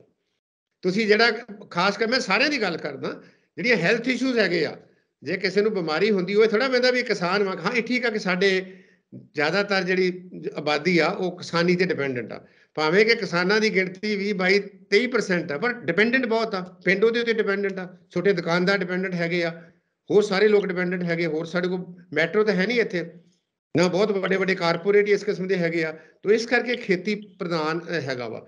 ਤਾਂ ਜੇ ਸਾਰੇ ਆਲੇ ਦੁਆਲੇ ਨੂੰ ਵੇਖਿਆ ਜਾਵੇ ਤਾਂ ਇਹ ਸਮੱਸਿਆ ਬਹੁਤ ਗਹਿਰੀ ਆ। ਇਸ ਸਮੱਸਿਆ ਨੂੰ ਅਧਿਐਨ ਕਰਨ ਵਾਸਤੇ ਸਾਡੇ ਕੋਲ ਬਹੁਤ ਚੰਗੇ ਚੰਗੇ ਲੋਕ ਹੈਗੇ, ਸਾਇੰਟਿਸਟ ਹੈਗੇ, ਐਗਰੀਕਲਚਰ ਯੂਨੀਵਰਸਿਟੀਆਂ 'ਚ ਬੈਠੇ ਆ, ਕੁਝ ਰਿਟਾਇਰਡ ਬੈਠੇ ਆ, ਕੁਝ ਵੱਡੇ ਵੱਡੇ ਇਕੋਨੋਮਿਸਟ ਬਾਹਰ ਬੈਠੇ ਆ, ਕੁਝ ਹੋਰ ਲੋਕ ਬੈਠੇ ਆ। ਤਾਂ ਇਸ ਕਰਕੇ ਇਕੱਲੀ ਕਿਸਾਨੀ ਨੂੰ ਕੰਪਾਰਟਮੈਂਟਲਾਈਜ਼ ਤਰੀਕੇ ਨਾਲ ਦੇਖਣ ਲਈ, ਕਿਉਂਕਿ ਜਿਹੜਾ ਓਵਰਆਲ ਜਿਹੜਾ ਹੈਗਾ ਵਾ ਪਰਸਪੈਕਟਿਵ ਜਿਹੜਾ ਹੈ ਕਿ ਜਿਹੜੀ ਖਾਸ ਕਰਕੇ ਸਮਾਜਿਕ ਵਰਤਾਰਾ ਜਿਹੜਾ ਹੈ, ਜੇ ਉਸ ਪਾਸੇ ਲਾਏ ਜਾਵਾਂਗੇ ਤੇ ਜੇ ਉਹ ਬਚ ਜਾਊਗਾ ਤੇ ਸਾਡੀ ਕਿਸਾਨੀ ਵੀ ਉਹਦੇ ਵਿੱਚੋਂ ਬਚ ਜਾਊਗੀ। ਇਹਦੇ ਵਿੱਚ ਜਦੋਂ ਕੇਂਦਰ ਦੇ ਵੱਲ ਧਿਆਨ ਮਾਰਦੇ ਆ ਤਾਂ ਕੇਂਦਰ ਵਾਲੇ ਕਹਿੰਦੇ ਨੇ ਕਿ ਅਸੀਂ ਆਯੁਸ਼ਮਾਨ ਯੋਜਨਾ ਲਈ ਪੈਸਾ ਦਿੰਨੇ ਆ, ਇਹ ਮੁਹੱਲਾ ਕਲੀਨਿਕਾਂ ਤੇ ਖਰਚ ਦਿੰਦੇ ਨੇ। ਅਸੀਂ ਪੈਸਾ ਦਿੰਨੇ ਆ ਕਿ ਤੁਸੀਂ ਰੂਰਲ ਡਿਵੈਲਪਮੈਂਟ ਨੂੰ ਲੈ ਕੇ ਉੱਥੇ ਖੇਤੀ ਦੇ ਵਿੱਚ ਜਾਂ ਸੜਕਾਂ ਦੀ ਮੁਰੰਮਤ, ਜੋ ਖੇਤੀ ਖੇਤਰ ਦੇ ਵਿੱਚ ਜੋ ਕੁਝ ਵਿਕਾਸ ਕਰਨਾ ਉਸ ਪਾਸੇ ਖਰਚੋ। ਇਹ ਕਿਸਾਨਾਂ ਦਾ ਕਰਜ਼ਾ ਮਾਫ ਕਰਨ ਦੇ ਵਿੱਚ ਖਰਚ ਦਿੰਦੇ ਨੇ। ਕੀ ਇੱਥੇ ਕੇਂਦਰ ਸਹੀ ਨਹੀਂ ਲੱਗਦਾ ਦੇ ਨਾਲੋਂ ਨਾਲ ਮੇਰਾ ਇੱਕ ਹੋਰ ਸਵਾਲ ਹੈ, ਇਹ ਥੋੜਾ ਜਿਹਾ ਹਟ ਕੇ ਵੀ ਹੋ ਸਕਦਾ ਸ਼ਾਇਦ, ਕਿ ਜਦੋਂ ਅਸੀਂ ਕਹਿੰਦੇ ਆ ਕਿ ਪੰਜਾਬ ਦੀ ਜਵਾਨੀ ਜਿਹੜੀ ਹੈ, ਕਿਸਾਨੀ ਜਿਹੜੀ ਹੈ, ਉਹ ਇੱਥੋਂ ਮੂਵ ਕਰ ਰਹੀ ਹੈ, ਉਹ ਉਹਨਾਂ ਦਾ ਇੱਥੇ ਮਤਲਬ ਕਿ ਇੱਥੋਂ ਦੇ ਕਾਰੋਬਾਰ ਦੇ ਵਿੱਚ ਆਪਣੇ ਜੋ ਵੀ ਕਿਸਾਨੀ ਦੇ ਨਾਲ ਜੁੜਿਆ ਉਹਦੇ ਵਿੱਚ ਟਿਕਾ ਨਹੀਂ ਹੈਗਾ, ਇਸ ਕਰਕੇ ਉਹ ਬਾਹਰ ਨੂੰ ਕਿਤੇ ਇਹ ਕਿਸੇ ਸਾਜ਼ਿਸ਼ ਦਾ ਹਿੱਸਾ ਤਾਂ ਨਹੀਂ ਕਿ ਜਾਣ ਬੁੱਝ ਕੇ ਉਹਨਾਂ ਨੂੰ ਇਸ ਤਰੀਕੇ ਦੇ ਨਾਲ ਨੱਪਿਆ ਘੁੱਟਿਆ ਜਾਵੇ ਕਿ ਉਹਨਾਂ ਨੂੰ ਲੱਗੇ ਕਿ ਸਾਨੂੰ ਇੱਥੇ ਸਾਹ ਸੁਖਾਲਾ ਨਹੀਂ, ਇਸ ਕਰਕੇ ਅਸੀਂ ਇੱਥੋਂ ਮੂਵ ਹੋਈਏ। ਮਤਲਬ ਕਿ ਜਿਹੜੀਆਂ ਗੱਲਾਂ ਚੱਲਦੀਆਂ, ਜਿਹੜੀਆਂ ਚਰਚਾਵਾਂ ਚੱਲਦੀਆਂ ਕਿ ਫਿਰ ਜੇ ਇਹੀ ਕੁਝ ਕਰਨਾ ਤੇ ਪੰਜਾਬ ਨੂੰ ਮੁਲਕ ਦੇ ਨਾਲੋਂ ਆਜ਼ਾਦ ਕਰ ਦਿਓ, ਮਤਲਬ ਕਿ ਇੱਕ ਵੱਖਰੇ ਕਿੱਤੇ ਦੀ ਫਿਰ ਮੰਗ ਉੱਠ ਜਾਂਦੀ ਹੈ ਕਿ ਫ੍ਰੀ ਪੰਜਾਬ ਨਾਓ। ਇੱਕ ਨਾ ਸੁਖਵਿੰਦਰ ਜੀ ਕਿਤਾਬ ਸੀਗੀ ਅਰਵਿੰਦ ਐਨ ਦਾਸ ਦੀ, ਰਿਪਬਲਿਕ ਆਫ ਬਿਹਾਰ, ਛੋਟੀ ਜਿਹੀ ਕਿਤਾਬ ਸੀਗੀ। ਉਹ 'ਚੋਂ ਕਹਿੰਦੇ ਸੀਗੇ ਵੀ ਬਿਹਾਰ, ਹੋਰ ਤਾਂ ਮੈਂ ਮੋਟੀ ਜਿਹੀ ਗੱਲ ਕਰਾਂ ਵੀ ਮਾਰਕਸ ਕਿਤੇ ਜਿਹੜਾ ਇੰਡੀਆ 'ਚ ਕਾਮਯਾਬ ਨਹੀਂ ਹੋਇਆ, ਕਿ ਬਿਹਾਰ 'ਚ ਪਹਿਲੇ ਸਮੇਂ 'ਚ ਹੋ ਗਿਆ ਸੀਗਾ ਕਿ ਉੱਥੇ ਸਟੇਟਲੈਸ ਸਟੇਟ ਆ, ਕਿ ਉੱਥੇ ਜੋ ਮਰਜ਼ੀ ਕਰੀ ਜਾਓ, ਜਿੱਦਾਂ ਆਪਾਂ ਬਿਹਾਰ ਬਾਰੇ ਕਹਾਣੀਆਂ ਸੁਣਦੇ ਹੁੰਦੇ ਸੀਗੇ। ਪਿਛਲੀਆਂ ਸਰਕਾਰਾਂ ਦੇ ਵਿੱਚੋਂ ਕੁਝ ਲੋਕ ਜ਼ਿੰਮੇਵਾਰ ਹੈ ਜਿਹਨੇ ਪੰਜਾਬ ਨੂੰ ਇੱਕ ਫੇਲਡ ਸਟੇਟ ਬਣਾ ਦਿੱਤਾ। ਇੱਥੇ ਕੋਈ ਵੀ ਸਕੀਮ ਜਿਹੜੀ ਆਉਂਦੀ ਸੀਗੀ, ਜੇ ਬੁਢਾਪੇ ਦੀ ਸਕੀਮ ਆਉਂਦੀ ਤੇ ਸਾਰਾ ਪੰਜਾਬ ਬੁੱਢਾ ਹੋ ਜਾਂਦਾ ਸੀਗਾ, ਬੁਢਾਪਾ ਪੈਨਸ਼ਨਾਂ ਲੱਗ ਜਾਂਦੀਆਂ ਸੀਗੀਆਂ। ਜੇ ਆਟਾ ਦਾਲ ਸਕੀਮ ਆਉਂਦੀ ਆ ਤੇ ਸਾਰਾ ਪੰਜਾਬ ਜਿਹੜਾ ਉਹ ਗਰੀਬ ਹੋ ਜਾਂਦਾ ਸੀ, ਜਦੋਂ ਕਿ ਪੰਜਾਬ ਦੇ ਵਿੱਚ ਪਾਵਰਟੀ ਦੂਸਰੀਆਂ ਸਟੇਟਾਂ ਦੇ ਮੁਕਾਬਲੇ ਤੇ ਬਹੁਤ ਘੱਟ। ਕੌਣ ਜ਼ਿੰਮੇਵਾਰ ਆ ਜਿਨ੍ਹਾਂ ਪੰਜਾਬ ਨੂੰ ਫੇਲ ਕੀਤਾ? ਕੌਣ ਜ਼ਿੰਮੇਵਾਰ ਆ ਜਿਨ੍ਹਾਂ ਪੰਜਾਬ ਨੂੰ ਮੰਗਤਾ ਕੀਤਾ? ਇਹ ਪੰਜਾਬ ਦੇ ਵਿੱਚ ਹੋਇਆ। ਜੇ ਐਸਸੀ ਫੈਲੋਸ਼ਿਪ ਆਉਂਦੀ ਆ, ਉਹ ਉਹਨਾਂ ਨੂੰ ਮਿਲ ਜਾਂਦਾ ਵਾ ਜਿਹੜੇ ਡਿਜ਼ਰਵ ਨਹੀਂ ਕਰਦੇ, ਜਿਹੜੇ ਉਹ ਨਹੀਂ ਕਰਦੇ ਉਹਨਾਂ ਨੂੰ ਮਿਲਦਾ ਹੈ। ਕਿੰਨਾ ਧੱਕਾ ਸੀਗਾ, ਕਿੰਨੀ ਗੁੰਡਾਗਰਦੀ ਸੀਗੀ। ਜੇ ਕੋਈ ਆਪਣੀ ਧੀ ਜਿਹੜੀ ਹੈਗੀ ਆ ਉਹਨੂੰ ਕੋਈ ਤੰਗ ਕਰਦਾ ਵਾ ਤੇ ਜੇ ਉਹਨੂੰ ਕੋਈ ਬਚਾਉਣ ਆਉਂਦਾ ਵਾ, ਭਾਵੇਂ ਉਹ ਪੁਲਿਸ ਅਫਸਰ ਹੀ ਹੋਵੇ, ਤੇ ਉਹਨੂੰ ਗੋਲੀ ਮਾਰ ਕੇ ਮਾਰ ਦਿੱਤਾ ਜਾਂਦਾ ਸੀਗਾ। ਆ ਜਿਹੜਾ ਹੁਣ ਵਰਤਾਰਾ ਅਸੀਂ ਦੇਖ ਰਹੇ ਹਾਂ ਸ਼ਰੇਆਮ ਹੋ ਰਿਹਾ ਪਿੰਡਾਂ ਦੇ ਵਿੱਚ, ਜੋ ਲੁੱਟ ਖਸੁੱਟ ਵੀ ਚੱਲੀ ਜਾਣ ਡੀਆਂ, ਨਸ਼ਾ ਵਿਕਣ ਡਿਆ, ਇਹ ਫੇਲਡ ਸਟੇਟ ਦੀਆਂ ਨਿਸ਼ਾਨੀਆਂ। ਮੈਂ ਫੇਲਡ ਉਸ ਪੱਖੋਂ ਨਾ ਲਾਓ ਤੁਸੀਂ ਵੀ, ਟੋਟਲ ਫੇਲਡ ਡਿਸਫੰਕਸ਼ਨਲ ਹੋ ਗਿਆ, ਜਿਹਦੇ ਵਿੱਚ ਇਹ ਲੋਕ ਜ਼ਿੰਮੇਵਾਰ ਹੈ, ਇਹਨਾਂ ਨੂੰ ਜ਼ਿੰਮੇਵਾਰੀ ਲੈਣੀ ਪਈ ਹੈ। ਜੇ ਜ਼ਿੰਮੇਵਾਰੀ ਨਹੀਂ ਲੈਂਦੇ ਤੇ ਲੋਕਾਂ ਨੇ ਜ਼ਿੰਮੇਵਾਰੀ ਦੇ ਦਿੱਤੀ ਇਹਨਾਂ ਨੂੰ। ਚੰਗੀ ਗੱਲ ਹੈ ਕਿ ਇਹ ਸਾਡੇ ਸਿਆਸਤਦਾਨ ਇਹ ਮੰਨ ਲੈਣ ਵੀ ਅਸੀਂ ਇਸ ਗੱਲ ਦੇ ਜ਼ਿੰਮੇਵਾਰ ਹੈਗੇ ਆ, ਸਾਡੇ ਕੋਲ ਗਲਤੀ ਹੋਈ ਆ, ਅਸੀਂ ਇਹ ਗਲਤੀ ਸੁਧਾਰਨ ਦਾ ਯਤਨ ਕਰਾਂਗੇ, ਪਰ ਕੋਈ ਉਹ ਪਾਸੇ ਵੱਲ ਆਉਣ ਨਹੀਂ ਡਿਆ। ਇਹ ਇਸ ਕਰਕੇ ਇਹ ਪੰਜਾਬ ਦੇ ਵਿੱਚ ਕੋਈ ਸਕੀਮ ਲੈ ਆਓ, ਉਹ ਸਕੀਮ ਸਿਰੇ ਨਹੀਂ ਚੜ੍ਹਦੀ। ਬਠਿੰਡੇ 'ਚ ਪਤਾ ਲੱਗਾ ਸੀ ਵੀ ਉਹ ਸੋਲਰ ਪਲਾਂਟ ਜਿਹੜੇ ਸੀ ਉਹ ਝੁੱਗੀਆਂ ਝੌਂਪੜੀਆਂ ਨਹੀਂ ਲੱਗਣੇ ਸੀਗੇ ਉੱਤੇ ਲਾਈਟਾਂ, ਉਹ ਪਤਾ ਨਹੀਂ ਵੱਡੇ ਵੱਡੇ ਘਰਾਂ ਦੇ ਵਿੱਚ ਪਹੁੰਚ ਗਏ। ਆਪਾਂ ਸਾਰੇ ਜਾਣਦੇ ਇਸ ਤਰੀਕੇ ਨਾਲ, ਸਾਰਾ ਸਿਸਟਮ ਇਸ ਤਰੀਕੇ ਨਾਲ ਚੱਲਦਾ। ਤੁਸੀਂ ਬੰਦਾ ਵਿਖਾ ਦਿਓ, ਤੁਹਾਡਾ ਕੰਮ ਹੋ ਜਾਂਦਾ ਸੀਗਾ, ਚਾਹੇ ਉਹ ਤਹਿਸੀਲ ਸੀਗੀ, ਚਾਹੇ ਉਹ ਥਾਣਾ ਸੀਗਾ, ਚਾਹੇ ਕੁਛ ਵੀ ਸੀਗਾ। ਇਹ ਲੋਕਾਂ ਦਾ ਵਿਸ਼ਵਾਸ ਹੋ ਗਿਆ ਵੀ ਇਹ ਕੰਮ ਸਿੱਧੇ ਤਰੀਕੇ ਨਾਲ ਕੰਮ ਨਹੀਂ ਹੋ ਸਕਦਾ। ਇਹਨੇ ਪੰਜਾਬ ਨੂੰ ਮਾਰਿਆ, ਇਹਨੇ ਪੰਜਾਬ ਨੂੰ ਜਿਹੜੇ ਹੌਸਲੇ ਉਹਦੇ ਜਿਹੜੇ ਹੈਗੇ ਸੀ ਉਹ ਡਿੱਗ ਗਏ। ਜਦੋਂ ਇੱਦਾਂ ਦਾ ਵਾਤਾਵਰਨ ਬਣਦਾ ਹੈ, ਮੈਨੂੰ ਕੀ, ਤੈਨੂੰ ਕੀ ਤੇ ਸਾਨੂੰ ਕੀ, ਇਹ ਵਰਤਾਰਾ ਪੈਦਾ ਹੋਇਆ, ਇਹ ਹਵਾ ਚੋਂ ਪੈਦਾ ਨਹੀਂ ਹੋਇਆ। ਇਹ ਰਾਜਨੀਤਿਕ ਵਰਤਾਰੇ ਦਾ ਹੀ ਇੱਕ ਸਿੱਟਾ ਹੈ, ਜਿਹੜਾ ਇੱਕ ਸਮਾਜਿਕ ਵਰਤਾਰਾ ਬਣਿਆ। ਔਰ ਇਸੇ ਤਰੀਕੇ ਨਾਲ ਤੁਸੀਂ ਦੇਖੋ ਨੌਕਰੀਆਂ ਕਿੱਦਾਂ ਵਿਕਦੀਆਂ ਰਹੀਆਂ। ਤੁਸੀਂ ਜੇ ਤੁਹਾਨੂੰ ਯਾਦ ਹੋਵੇ, ਇੱਕ ਸਿੱਧੂ ਸਾਹਿਬ ਹੁੰਦੇ ਚੇਅਰਮੈਨ ਜਿਹੜੇ ਸੀਗੇ, ਉਸ ਤਰੀਕੇ ਨਾਲ ਹੈ, ਉਸ ਤੋਂ ਪਹਿਲਾਂ ਵੀ ਇਹ ਸੀਗਾ, ਨੌਕਰੀਆਂ ਵਿਕ ਰਹੀਆਂ ਹੈ। ਜੇ ਨੌਕਰੀਆਂ ਵਿਕ ਰਹੀਆਂ ਵਾ, ਨਲਾਇਕ ਬੰਦੇ ਲਾਏ ਜਾ ਰਹੇ ਆ, ਕਿੱਦਾਂ ਦੇ ਵਾਈਸ ਚਾਂਸਲਰ ਲਾਏ ਜਾ ਰਹੇ ਆ, ਜਿਹੜੇ ਬਾਅਦ ਦੇ ਵਿੱਚ ਕਈ ਵਾਈਸ ਚਾਂਸਲਰ ਜੇਲ੍ਹਾਂ ਦੇ ਵਿੱਚ ਵੀ ਰਹਿ ਗਏ। ਪੰਜਾਬ ਦੇ ਵਿੱਚ ਵਾਈਸ ਚਾਂਸਲਰ ਜੇਲ੍ਹਾਂ 'ਚ ਵੀ ਰਹੇ ਆ। ਇੱਦਾਂ ਦੀ ਭਰਤੀ ਹੋਈ ਆ, ਬੰਦਾ ਵੇਖ ਕੇ ਤੁਸੀਂ ਕੰਮ ਕਰਦੇ ਜੋ, ਤੇ ਫਿਰ ਇਹ ਭੱਠਾ ਬਹਿਣਾ ਹੀ ਬਹਿਣਾ ਸੀਗਾ। ਲੋਕਾਂ ਨੇ ਆਪਣਾ ਫਰਜ਼ ਪੂਰਾ ਕਰ ਦਿੱਤਾ, ਇਹ ਸਰਕਾਰ ਦੀ ਜ਼ਿੰਮੇਵਾਰੀ ਆ ਗਈ। ਜੇ ਰਿਸਪੌਂਡ ਕਿੱਦਾਂ ਰਿਸਪੌਂਡ ਕਰਦੇ। ਦੂਸਰੀ ਗੱਲ ਹੁੰਦੀ ਹੈ ਕਿ ਇਹ ਫਿਰ ਲੋਕੀ ਨਾ, ਜਦੋਂ ਵਿਸ਼ਵਾਸ ਖਤਮ ਹੋ ਜਾਂਦਾ, ਸੰਸਥਾ ਕੀ ਆ? ਸੰਸਥਾ ਉਹ ਆ ਜਿੰਨਾ ਚਿਰ ਉਹਦੇ ਉੱਤੇ ਸਾਡਾ ਵਿਸ਼ਵਾਸ ਆ। ਪਰਿਵਾਰ ਵਾ, ਪਰਿਵਾਰਿਕ ਇੰਸਟੀਟਿਊਸ਼ਨ ਆ, ਜਿੰਨਾ ਚਿਰ ਸਾਨੂੰ ਉਹਤੇ ਵਿਸ਼ਵਾਸ ਹੁੰਦਾ, ਅਸੀਂ ਬਿਲਕੁਲ ਐ ਜੁੜ ਕੇ ਨਾਲ ਰਹਿੰਦੇ ਹਾਂ। ਮੈਂ ਸਕੂਲ ਵਾ, ਜੇ ਮੈਨੂੰ ਵਿਸ਼ਵਾਸ ਵਾ ਵੀ ਮੈਂ ਇੱਥੇ ਜਾਊਂਗਾ ਮੈਨੂੰ ਪੜ੍ਹਾਈ ਮਿਲੂਗੀ, ਮੇਰਾ ਵਿਸ਼ਵਾਸ। ਅਸੀਂ ਡਾਕਟਰ ਕੋਲ ਜਾਂਦੇ ਹਾਂ, ਕਿ ਵਿਸ਼ਵਾਸ ਆ। ਪੋਲੀਟੀਕਲ ਸਿਸਟਮ ਦੇ ਵਿੱਚ ਸੰਸਥਾਵਾਂ ਜਿਹੜੀਆਂ ਵਾ, ਉਹ ਜਿਹੜੇ ਉਹਨਾਂ ਤੇ ਸਾਡਾ ਵਿਸ਼ਵਾਸ ਆ। ਪੁਲਿਸ ਕਾਹਦੇ ਵਾਸਤੇ ਬਣਾਈ ਆ? ਲੋਕਾਂ ਦੀ ਰੱਖਿਆ ਕਰੂਗੀ।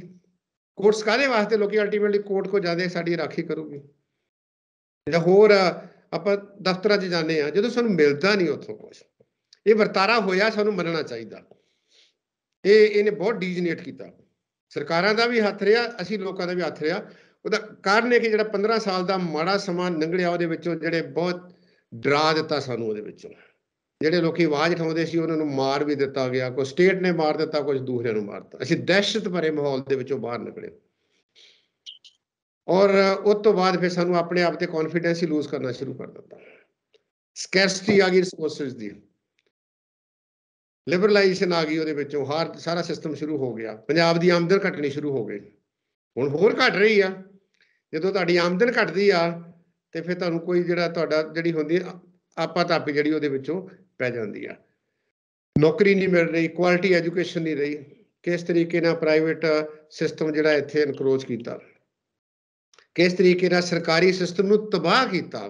ਭਰਤੀ ਨਹੀਂ ਹੋਈ ਸਰਕਾਰੀ ਕਾਲਜਾਂ ਦੇ ਵਿੱਚ। ਪਿਛਲੇ 25 ਸਾਲ ਤੋਂ ਮੈਨੂੰ ਨਹੀਂ ਜਾਪਦਾ ਕਿ ਦੇਸ਼ ਦਾ ਕੋਈ ਸੂਬਾ ਹੋਊਗਾ ਜਿੱਥੇ ਪਿਛਲੇ 25 ਸਾਲਾਂ ਦੇ ਵਿੱਚ ਸਰਕਾਰੀ ਭਰਤੀ ਕਾਲਜਾਂ 'ਚ ਨਹੀਂ ਹੋਊਗੀ। ਇਹ ਤੋਂ ਵੱਧ ਆਪਾਂ ਹੋਰ ਕਿੰਨੀਆਂ ਐਗਜ਼ਾਮਪਲ ਦੇ ਸਕਦੇ ਹਾਂ।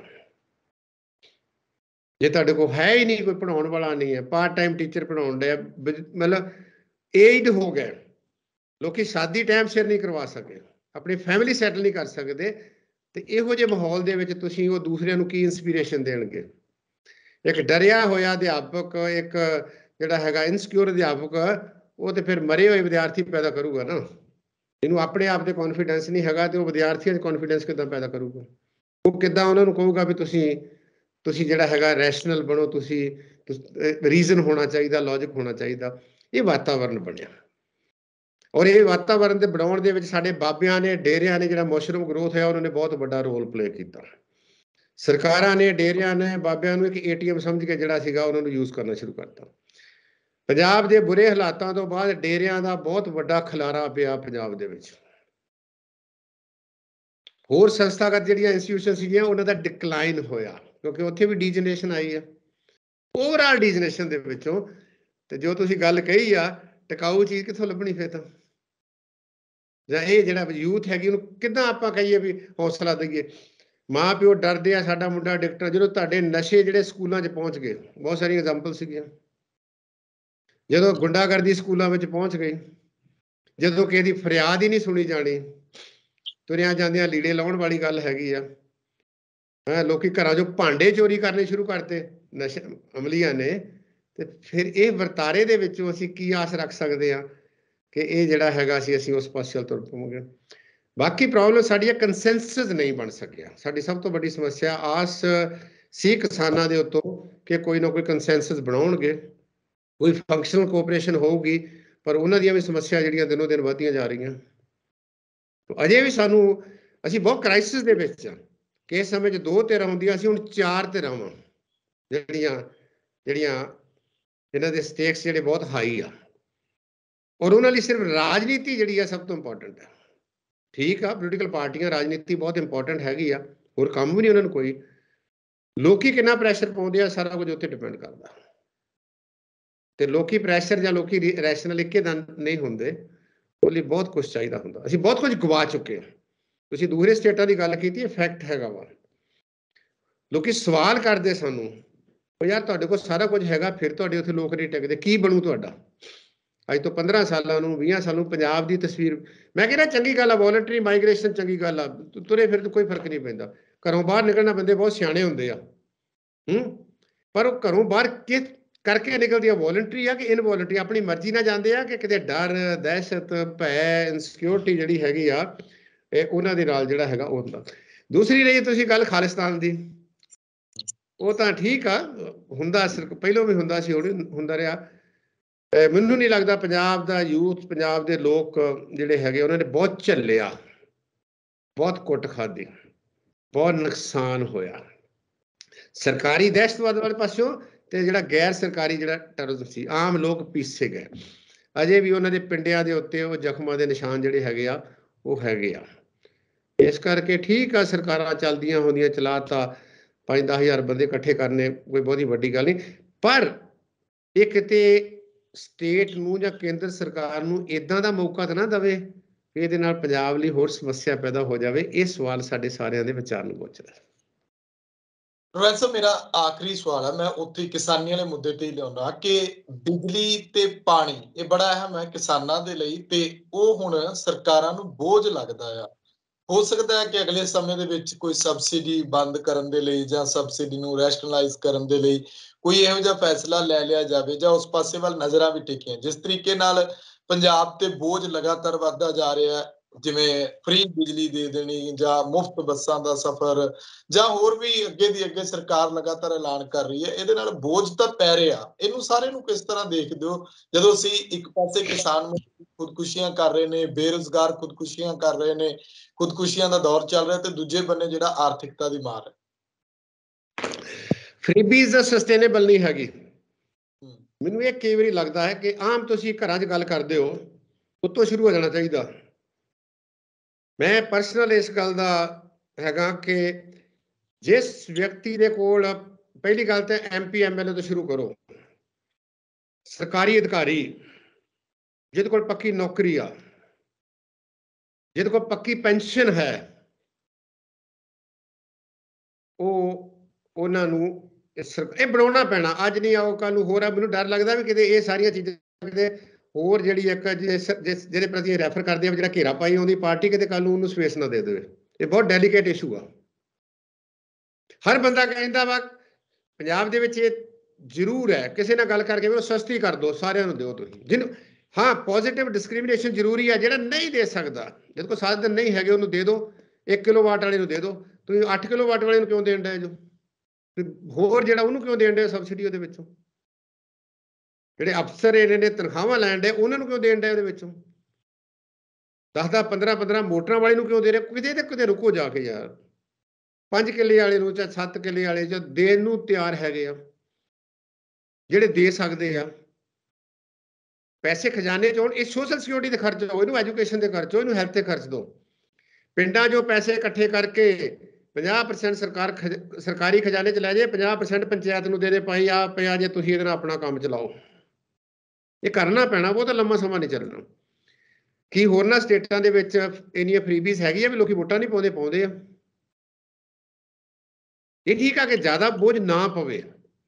ਤੁਸੀਂ 10 ਰੁਪਏ ਪਹਿਲੀਆਂ ਸਰਕਾਰਾਂ ਨੇ ਐਕਸਟ੍ਰੀਮ ਕੀਤਾ ਸੀਗਾ, 10-12 ਰੁਪਏ ਤੱਕ ਪਹੁੰਚ ਗਿਆ। ਪੰਜਾਬ ਦੇ ਵਿੱਚ ਸੋਲਰ ਵੀ ਸਾਰਿਆਂ ਨੇ, ਬਹੁਤ ਲੋਕਾਂ ਨੇ ਲਾਉਣੇ ਸ਼ੁਰੂ ਕਰ ਦਿੱਤੇ। ਤੁਸੀਂ 4 ਰੁਪਏ ਕਰ ਦਿਓ, ਲੋਕਾਂ ਨੂੰ ਦੁਖਣ ਨਾ। ਜਿੰਨਾ ਚਿਰ ਲੋਕਾਂ ਨੂੰ ਦੇਣ ਦੀ ਆਦਤ ਨਹੀਂ ਪਊਗੀ, ਉਹਨਾਂ ਚਿਰ ਅਸੀਂ ਸੁਧਰ ਨਹੀਂ ਸਕਦੇ, ਸਿਆਣੇ ਨਹੀਂ ਹੋ ਸਕਦੇ ਜਿਹੜੇ ਦੇ ਸਕਦੇ ਆ। ਹੁਣ ਇਹਦਾ ਫਾਇਦਾ ਕੀ ਹੋਇਆ? ਲੱਖਾਂ ਮੀਟਰ ਲੋਕਾਂ ਉਦੋਂ ਲਵਾ ਲਏ। ਉਹਦੇ ਵਿੱਚੋਂ ਲੋਕਾਂ ਨੇ ਘਰਾਂ ਦੇ ਵਿੱਚੋਂ 600 ਯੂਨਿਟ ਬਾਲਣ ਦੀ ਖਾਤਰ ਉਹ ਜਿਹੜੇ ਬਿਜਲੀ ਦੇ ਚੁੱਲ੍ਹੇ ਵੀ ਲੈਣ ਤੇ ਵੀ ਉਹ ਰੋਜ਼ ਮੀਟਰ ਵੇਖ ਲੈਂਦੇ ਵੀ ਕਿੰਨਾ ਵਧੀਆ ਵਾ, ਉਸ ਹਿਸਾਬ ਨਾਲ ਕੰਮ ਕਰਨ ਡਏ ਆ। ਇਹ ਭੱਠਾ ਬਿਠਾਊ ਪਾਲਿਸੀ ਆ। ਅਜੇ ਉਹ 1000 ਰੁਪਈਆ ਹੋਰ ਬੀਬੀਆਂ ਨੂੰ ਦੇਣਾ ਵਾ। ਕਿਹੜੀਆਂ ਬੀਬੀਆਂ ਨੂੰ ਦੇਣਾ ਵਾ?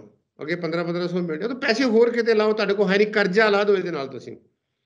ਇਹ ਨਹੀਂ ਚੱਲਣੀ। ਕੋਈ ਵੀ ਸਰਕਾਰ ਕੱਲ ਨੂੰ ਆਣ ਕੇ ਪਾਰਟੀ ਖੜੀ ਹੋ ਕੇ ਕਹਿ ਦੂਗੀ ਵੀ ਭਾਈ ਅਸੀਂ ਰੈਸ਼ਨਲਾਈਜ਼ ਕਰਾਂਗੇ, ਜਿਹੜੇ ਨਹੀਂ ਦੇ ਸਕਦੇ ਉਹਨਾਂ ਨੂੰ ਦੇਵਾਂਗੇ। ਉਹ ਇੱਥੇ ਹੁਣ ਪਤਾ ਲੱਗਾ ਕਿ 50-50 ਹਾਰਸ ਪਾਵਰ ਲੋਕਾਂ ਨੇ ਮੋਟਰਾਂ ਪਾਈਆਂ ਆਪਣੇ ਇਹਦੇ ਤੁਹਾਡੇ ਪਰਲੇ ਪਾਸੇ ਵਾਲ ਪਾਣੀ ਕੱਢਣ ਵਾਸਤੇ, ਜਿਹੜਾ ਇੰਨਾ ਵੱਡਾ 8 ਇੰਚ ਦਾ ਪਾਣੀ ਕੱਢਣ ਡਏ ਆ, ਉਹ ਵੀ ਫ੍ਰੀ ਲਈ ਜਾਂਦੇ ਆ। ਇਹਨੂੰ ਦੁਬਾਰਾ ਵੇਖਣ ਦੀ ਲੋੜ ਆ। ਪੰਜਾਬ ਨੂੰ ਸਾਰੇ ਪਾਸਿਓਂ ਸੰਭਾਲਣ ਵਾਸਤੇ ਇੱਕ ਪਾਰਟੀ ਵੀ ਹੈਗਾ। ਰਜਿਸਟੈਂਸ ਆਊਗੀ, ਕਿਸਾਨਾਂ ਨਾਲ ਗੱਲ ਕੀਤੀ ਜਾ ਸਕਦੀ ਆ। ਹਾਂ ਵੀ ਨਹੀਂ ਦੇ ਸਕਦੇ, ਠੀਕ ਆ, ਕੋਈ ਗੱਲ ਨਹੀਂ। ਮੇਰੀ ਗੱਲ ਕੀਤੀ ਹੈ, ਸ਼ੁਰੂ ਕਰਨ ਆਪਣੇ MLA ਤੋਂ, MPਆਂ ਤੋਂ, ਜਿੰਨਾ ਸਰਕਾਰੀ ਇੰਪਲਾਈ ਹੈਗੇ ਆ ਉਹਨਾਂ ਤੋਂ ਸ਼ੁਰੂ ਕਰਨ। ਪੱਕੀ ਪੈਨਸ਼ਨ ਵਾਲਾ, ਮੈਂ ਆਪਣੀ ਵੀ ਗੱਲ ਕਰਨਿਆ, ਪੈਨਸ਼ਨ ਵਾਲੇ ਬੰਦਿਆਂ ਤੋਂ ਸ਼ੁਰੂ ਕਰਨ ਕਿ ਹਾਂ ਵੀ ਤੈਨੂੰ ਦੇਣਾ ਪੈਣਾ ਵਾ, ਹਿੱਸੇ ਲਿਆਓ, ਤਾਂ ਕਿ ਲੋਕਾਂ ਨੂੰ ਦੇਣ ਦੀ। ਨਹੀਂ ਤੇ ਜਿੰਨਾ ਚਿਰ ਅਸੀਂ ਦੇਣਾ ਨਹੀਂ ਜਾਣਦੇ, ਇਹ ਹਰ ਇੱਕ ਲਈ ਹੁੰਦਾ, ਪਰਸਨਲ ਲਾਈਫ ਲਈ ਹੁੰਦਾ, ਉਹਨਾਂ ਚਿਰ ਅਸੀਂ ਸਿਆਣੇ ਨਹੀਂ ਬਣ ਸਕਦੇ। ਸਾਡੀ ਵਧੀ ਜਾਂਦੀ ਗਰੀਡ। ਲੋੜਵੰਦ ਨੂੰ ਜ਼ਰੂਰ ਦਿਓ, ਮੈਂ ਨਹੀਂ ਕਹਿੰਦਾ ਵੀ ਉਹਨੂੰ ਨਾ ਦਿਓ। ਛੋਟੇ ਕਿਸਾਨ ਨੂੰ ਕੱਢਣ ਦੀ ਵੀ ਲੋੜ ਆ, ਉਹਨੂੰ ਐਜੂਕੇਟ ਕਰਨ ਦੀ ਵੀ ਲੋੜ ਹੈਗੀ ਆ, ਉਹਨੂੰ ਹੋਰ ਕਿਸੇ ਤਰੀਕੇ ਦੇ ਨਾਲ ਕੰਪਨਸੇਟ ਕਰਨ ਦੀ ਲੋੜ। ਉਹਦੀ ਇਸ ਵੇਲੇ ਸੁਖਵਿੰਦਰ ਜੀ ਇੱਕ ਗੱਲ ਬਹੁਤ ਕਲੀਅਰ ਆ।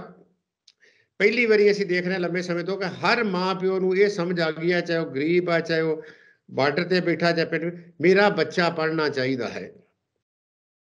ਇਹ ਪਹਿਲੋਂ ਨਹੀਂ ਸੀ ਹੁੰਦਾ। ਅਸੀਂ ਆਪਣੇ ਪੁਰਾਣੇ ਤਜਰਬੇ ਤੋਂ ਕਹਿੰਦੇ ਹਾਂ, ਪੜ੍ਹਾਈ 'ਚ ਕੀ ਰੱਖਿਆ। ਜਦੋਂ ਇਹ ਵਰਤਾਰਾ ਬਣਿਆ, ਪੜ੍ਹਿਆ ਲਿਖਿਆ ਕਿਹੜਾ ਅਫਸਰ ਬਣ ਜਾਣਾ ਵਾ। ਲੋਕਾਂ ਹੌਸਲੇ ਛੱਡਦੇ ਸੀਗੇ ਕਿ ਨੌਕਰੀ ਤੇ ਮਿਲਣੀ ਨਹੀਂ ਗੀ, ਜਾਂ ਨੌਕਰੀ ਜਿਹੜੀ ਹੈਗੀ ਆ ਉਹ ਤੇ ਫਰਮੈਸ਼ ਨੇ ਰਹਿ ਜਾਣੀ ਆ। ਹੁਣ ਲੋਕਾਂ 'ਚ ਫਿਰ ਅਹਿਸਾਸ ਪੈਦਾ ਹੋਇਆ ਕਿ ਜੇ ਅਸੀਂ ਪੜ੍ਹ ਗਏ, ਸਾਡਾ ਪੜ੍ਹਾਈ ਤੋਂ ਬਿਨਾਂ ਹੋਰ ਕੋਈ ਛੁਟਕਾਰਾ ਨਹੀਂ ਹੈ, ਔਰ ਕੋਈ ਗੁਜ਼ਾਰਾ ਨਹੀਂ ਹੈ। ਪੜ੍ਹਾਈ ਹੀ ਇੱਕ ਮੰਤਰਾ ਹੈ ਜਿਹਦੇ ਨਾਲ ਅਸੀਂ ਅੱਗੇ ਵੱਧ ਸਕਦੇ ਹਾਂ।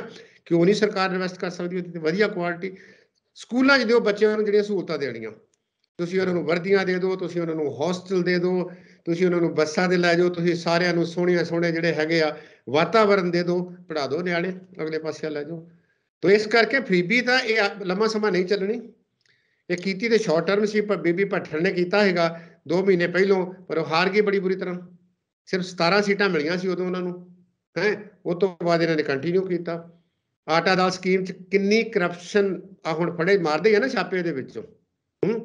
ਜਿਹੜੇ ਡਿਜ਼ਰਵ ਕਰਦੇ ਆ ਉਹਨਾਂ ਨੂੰ ਦਿਓ, ਪਰ ਕਿੰਨਾ ਕੁ ਚਿਰ ਤੁਸੀਂ ਆਟਾ ਦਾਲ ਤੇ ਰੋਕਾ ਰੱਖੋਗੇ? ਲੋਕੀ ਇਹ ਗੱਲ ਨੂੰ ਜਾਣਦੇ ਆ, ਅਹਿਸਾਸ ਕਰਦੇ ਆ, ਭਾਈ ਇਹਦੇ ਨਾਲ ਸਾਡਾ ਲੰਮਾ ਸਮਾਂ ਜਿਹੜਾ ਗੁਜ਼ਾਰਾ ਨਹੀਂ ਹੋਣਾ। ਤੋ ਇਸ ਕਰਕੇ ਇਹਨੂੰ ਤਾਂ ਸੋਚਣ ਦੀ ਲੋੜ ਹੈਗੀ ਆ, ਔਰ ਸੋਚਣਾ ਚਾਹੀਦਾ। ਜਿੰਨੀ ਜਲਦੀ ਸੋਚ ਲੈਣ ਓਨਾ ਹੀ ਚੰਗਾ ਹੈ। ਫਰੀਬੀਜ਼ ਕਦੀ ਕਿਸੇ ਨੂੰ ਬਾਰ-ਬਾਰ ਨਹੀਂ ਜਿਤਾਉਂਦੀ, ਔਰ ਉਹਦੇ ਨਾਲ ਤੁਹਾਡਾ ਸੰਸਥਾ ਦਾ ਭੱਠਾ ਬਹਿੰਦਾ। ਤੁਸੀਂ ਰੋਡਵੇਜ਼ ਦੀ ਗੱਲ ਕੀਤੀ, ਉਹ ਬਿਜਲੀ ਬੋਰਡ ਵਾਲੇ ਕੀ ਕਰਨਗੇ? ਤਨਖਾਹਾਂ ਕਿੱਥੋਂ ਦਿਓਗੇ ਉਹਨਾਂ ਨੂੰ? ਇਹਨਾਂ ਨੂੰ ਕਿੱਥੋਂ ਦੇਵਾਂਗੇ? ਹੋਰ ਸਮੱਸਿਆ ਤੁਹਾਡੀਆਂ ਬਹੁਤ ਪਈਆਂ ਉਹਦੇ ਵਿੱਚ, ਉਹਨੂੰ ਕਿੱਦਾਂ ਰਿਜ਼ੋਲਵ ਕਰੋਗੇ? ਇਹ ਨਾ ਹੋਵੇ ਵੀ ਪਹਿਲੋਂ 3 ਲੱਖ ਕਰੋੜ ਹੋਇਆ ਵਾ, ਜਦੋਂ ਇਹ ਰੁਖਸਤ ਹੋਣ ਹੋਰ 4 ਸਾਲਾਂ ਨੂੰ, ਇਹ ਮੁੜ ਕੇ 4 ਲੱਖ ਕਰੋੜ ਛੱਡ ਕੇ ਜਾਣ ਇਹਦੇ ਉੱਤੇ, ਤੇ ਕਿਹੜੇ ਪਾਸੇ ਜਾਵਾਂਗੇ ਫਿਰ? ਪ੍ਰੋਫੈਸਰ ਸਾਹਿਬ ਧੰਨਵਾਦ ਤੁਹਾਡਾ। ਸ਼ੁਕਰੀਆ ਜੀ। ਮੇਰੇ ਨਾਲ ਮੌਜੂਦ ਸਨ ਕਿ ਸਿਆਸੀ ਮਾਹਰ ਪ੍ਰੋਫੈਸਰ ਮਨਜੀਤ ਸਿੰਘ। ਮੇਰਾ ਕੇਂਦਰ ਦੇ ਉੱਤੇ ਨਹੀਂ ਸੂਬਾ ਸਰਕਾਰਾਂ ਸਵਾਲ ਚੁੱਕਣਾ ਚਾਹੀਦਾ, ਸੂਬਾ ਸਰਕਾਰਾਂ ਨੂੰ, ਬਜਾਏ ਇਸ ਦੇ ਕਿ ਆਪ ਵੀ ਸੋਚਣਾ ਚਾਹੀਦਾ ਹੈ ਕਿ ਸਾਡੀਆਂ ਇਹੋ ਜਿਹੀਆਂ ਕਿਹੜੀਆਂ ਨੀਤੀਆਂ ਨੇ ਜਿਨ੍ਹਾਂ ਦੇ ਕਰਕੇ ਖਜ਼ਾਨਾ ਨਹੀਂ ਭਰ ਰਿਹਾ ਤੇ ਸਾਡੇ ਆਪਣੇ ਘਰ ਭਰ ਰਹੇ ਨੇ, ਮੰਤਰੀਆਂ ਦੇ, MLAs ਦੇ। ਆਈ ਜਾਂਦੇ ਰਿਸ਼ਵਤ ਕਾਂਡ ਦੀਆਂ ਵੀਡੀਓ ਸਾਰੀਆਂ ਸਭ ਦੇ ਸਾਹਮਣੇ ਨੇ ਕਿ ਆਖਿਰਕਾਰ ਚੱਲ ਕੀ ਰਿਹਾ। ਲੋਕਾਂ ਨੂੰ ਵੀ ਇਹਨਾਂ ਨੂੰ ਜਵਾਬਦੇਹ ਬਣਾਉਣ ਦੀ ਜ਼ਰੂਰਤ ਹੈ ਕਿ ਲੋਕ ਸਵਾਲ ਪੁੱਛਣ ਕਿ ਆਖਿਰਕਾਰ ਪਿਛਲੀਆਂ ਸਰਕਾਰਾਂ ਤੇ ਹੁਣ ਦੀ ਸਰਕਾਰ ਦੇ ਵਿੱਚ ਕੀ ਫਰਕ ਆ? ਕਿਉਂ ਖਜ਼ਾਨੇ ਦੇ ਉੱਤੇ ਲਗਾਤਾਰ ਜਿਹੜਾ ਉਹ ਬੋਝ ਵੱਧਦਾ ਜਾ ਰਿਹਾ? ਕਿਉਂ ਖਜ਼ਾਨੇ ਦੇ ਵਿੱਚ ਉਸ ਕਿਸਮ ਦੇ ਨਾਲ ਪੈਸਾ ਨਹੀਂ ਆ ਰਿਹਾ ਜਿਸ ਕਿਸਮ ਦੇ ਨਾਲ ਸੱਤਾ 'ਚ ਆਉਣ ਤੋਂ ਪਹਿਲਾਂ ਸੱਤਾਧਾਰੀ ਵਾਅਦਾ ਕਰਦੇ ਨੇ? ਆਪਣੇ ਵਿਚਾਰ ਕਮੈਂਟ ਜ਼ਰੂਰ ਕਰਿਓ। ਤਾਕਤ ਪੰਜਾਬ ਨੂੰ ਸਬਸਕ੍ਰਾਈਬ ਕਰੋ, ਫੇਸਬੁੱਕ ਤੇ ਫੋਲੋ ਕਰੋ। ਮੈਨੂੰ ਇਜਾਜ਼ਤ ਦਿਓ। ਧੰਨਵਾਦ।